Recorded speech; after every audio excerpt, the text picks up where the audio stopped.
the venous blood from the thyroid gland is drained by three sets of vein. So the first one is the superior thyroid vein.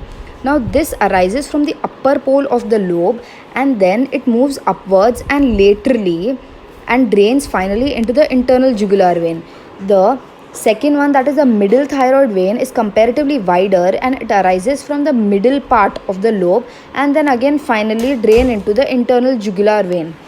The third one is the inferior thyroid vein and this arises from the lower part of the isthmus. It forms a plexus in front of the trachea and finally drain into the brachiocephalic vein.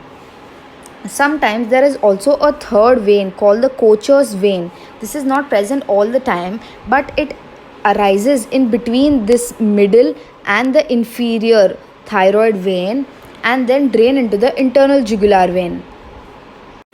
The lymphatic drainage of the thyroid gland. So there are two groups, the upper group and the lower group. So the upper group obviously drains lymphatics from the upper part of the thyroid gland. So it includes the prelaryngeal lymph nodes and the upper deep cervical, which are also called the jugulodigastric nodes. The lower group includes the pretracheal nodes and the lower deep cervical lymph nodes, which are also called the jugulo-omohyoid nodes.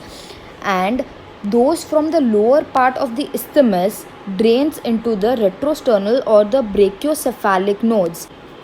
The nerve supply. So the parasympathetic supply is derived from two things. One is the vagus nerve and two is the recurrent laryngeal nerve. The sympathetic supply is derived from superior, inferior and the middle cervical sympathetic ganglia.